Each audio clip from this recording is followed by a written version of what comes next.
মিয়াৰ নামত হোজাই জিলাখনক টাৰ্গেট লোৱা বা একাংশ যুৱক যি টাৰ্গেট লোৱা হৈছে সেয়া আমি কোনো পৰ্যায়ে মানি নলওঁ। সংগঠনৰ মজিয়াৰ পৰা মই চিতু বৰুৱা ডাঙৰীয়াক পুনৰবাৰ কৈছোঁ, হোজাই জিলাত যি মস্তিষ্ক পৰিৱেশৰ সৃষ্টি হৈছে, লগতে নোৱাগাঁও, মৰিগাঁও, হোজাই এনেধৰণৰ সংখ্যালঘু যিসমূহ অঞ্চল আছে সেইসমূহৰ আচলতে এক ধৰণৰ টাৰ্গেট কৰি আপুনি যি মন্তব্য দিছে সেই মন্তব্য আপুনি উঠাই লওক। হোজাই জিলাখনত কোনো ধৰণৰ বাংলাদেশী মূলৰ ব্যক্তি নাই, হোজাই জিলাত কোনো ধৰণৰ বাংলাদেশী নাই।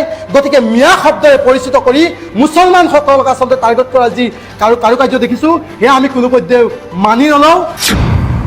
শ্ৰদ্ধাৰ সাংবাদিক বন্ধুসকল, দেখা গৈছে যে উজনি আৰু নামনিক লৈ যি ধৰণৰ মিশ্ৰ প্ৰতিক্ৰিয়াৰ সৃষ্টি হৈছে, তেনে সময়ত দেখা গৈছে যিটো জাতীয় সংগ্ৰামী সেনা অসম নামৰ ছাত্ৰ সংগঠন আছে বা জাতীয় সংগঠন বুলি আমি সকলোৰে পৰিচিত, সেই সংগঠনটোৰ যিগৰাকী সভাপতি মাননীয় চিতু বৰুৱা ডাঙৰীয়া আৰু সেই সংগঠনটোৰ মই হোজাই জিলাৰ যুৱকৰ উপৰিও সেই সংগঠনটোত বিগত 5 বছৰ যদি মই কাৰ্যনিৰ্বাহ কৰি আছোঁ আৰু বৰ্তমানৰ কেন্দ্ৰীয় সাধাৰণ যুটীয়া সম্পাদকৰ দৰে গুৰুদায়িত্ব পালন কৰি আহিছোঁ।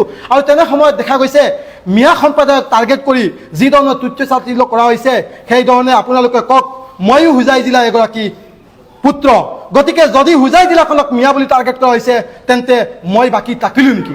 গতিকে মই অত্যন্ত লজ্জিত হৈছোঁ, অত্যন্ত শংকিত হৈছোঁ আৰু অত্যন্ত দুখ প্ৰকাশ কৰিছোঁ যে জিলাখনৰ এগৰাকী যুৱকক এনেধৰণৰ কৰাটো অত্যন্ত নিন্দনীয়।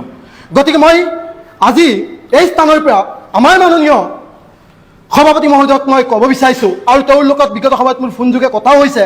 মই তেখেতক ইতিমধ্যে এখন পত্ৰযোগে তেওঁক গোটেই বিষয়বস্তুটো তেওঁক জনাইছোঁ যে আমাৰ হোজাই জিলাখন চিলতি, কাছাৰী এনেধৰণৰ বিভিন্ন আমাৰ একত্ৰিত মিলনেৰে আমি জড়িত।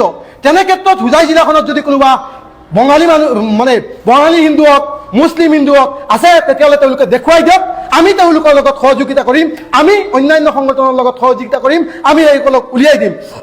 কিন্তু মিয়াৰ নামত হোজাই জিলাখনক টাৰ্গেট লোৱা বা একাংশ যুৱক যি টাৰ্গেট লোৱা হৈছে সেয়া আমি কোনো পৰ্যায়ে মানি নলওঁ।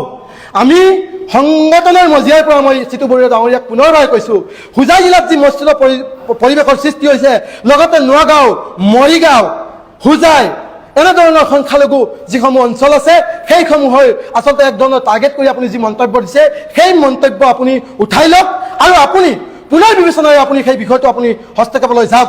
কাৰণ মই বাৰম্বাৰ অনুৰোধ জনাইছোঁ, হোজাই জিলাখনত কোনো ধৰণৰ বাংলাদেশী মূলৰ ব্যক্তি নাই, হোজাই জিলাত কোনো ধৰণৰ বাংলাদেশী নাই। গতিকে মিয়া শব্দৰে পৰিচিত কৰি মুছলমানসকলক আচলতে টাৰ্গেট কৰা যি কাৰুকাৰ্য দেখিছোঁ সেয়া আমি কোনো পৰ্যায়ে মানি নলওঁ। আৰু মই সংগঠনৰ মজিয়াৰ পৰা আকৌ আমাৰ সভাপতিগৰাকীক মই স্পষ্টভাৱে ক'ব বিচাৰিছোঁ যে হোজাই জিলাখনক লৈ যি বিৰূপ মন্তব্য হৈছে এয়া কোনো পৰ্যায়েও মানি লোৱা নহ'ব।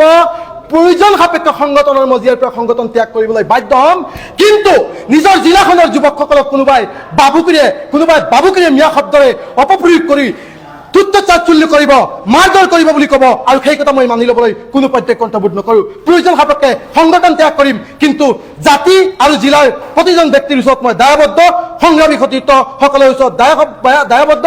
গতিকে মই স্পষ্ট ক'ব বিচাৰিছোঁ, জিলাখনৰ কোনো যুৱক টাৰ্গেট কৰি উজনি হওক নামনি হওক কোনো ধৰণৰ একো কৰিব নোৱাৰিব। যদি তেওঁলোক প্ৰকৃত বংগমূলীয় বুলি তেওঁলোকে বিবেচনা কৰিছে বা বাংলাদেশী বুলি কৈছে, তেওঁলোকে চিনাক্ত কৰক, প্ৰয়োজন সাপেক্ষে তেওঁলোকে প্ৰশাসনৰ ইনভেষ্টিগেশ্যন কৰক, কিন্তু তেওঁলোকে দাবী ধমকি দিব নোৱাৰিব। সেয়া মোৰ স্পষ্ট কথা। মই সংগঠনৰ পুনৰবাৰ কৈছোঁ, সংগঠনৰ মজিয়াৰ পৰাও কৈছোঁ যে এনেধৰণৰ কামটো আমি কোনো পৰ্যায়ে মানি নলওঁ। এনেধৰণৰ মিয়াক তুচ্ছতাচ্ছিল্য কৰি যি মন্তব্য সেয়া আমি কোনো ইয়াক মিয়াক টাৰ্গেট কৰা হৈছেনে অসমৰ মুছলমানক টাৰ্গেট কৰা হৈছে না বিশেষভাৱে বিশেষ জিলাকেইখনক টাৰ্গেট কৰা হৈছে? মই পুনৰবাৰ হোজাই জিলাখনৰ প্ৰতিগৰাকী মোৰ শুভাকাংক্ষী, প্ৰতিগৰাকী সংগ্ৰামী সতীৰ্থ, প্ৰতিগৰাকী সমাজ সচেতন ব্যক্তি, সচেতন ব্যক্তিক মই মোৰ ফালৰ পৰা স্পষ্টকৈ ক'ব বিচাৰিছোঁ, মই সদায় হোজাই জিলাবাসীৰ লগত আছোঁ, মই হোজাই জিলাবাসীৰ আৱেগৰ লগত আছোঁ, মই হোজাই জিলাবাসীৰ ন্যায়ৰ পক্ষত আছোঁ।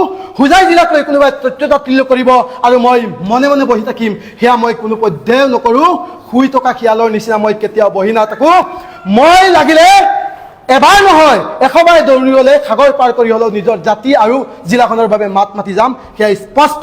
গতিকে হোজাই জিলাবাসীয়ে বহু সময়ৰ পৰা আচলতে তেওঁলোকে বাট চাই আছিলে যে হুমায়ুন কবিৰৰ প্ৰতিক্ৰিয়া কি হ'ব, হুমায়ুন কবিৰে কি ক'ব। গতিকে স্পষ্টভাৱে ক'লোঁ যে হোজাই জিলাবাসীৰ লগত মই আছোঁ, থাকিম।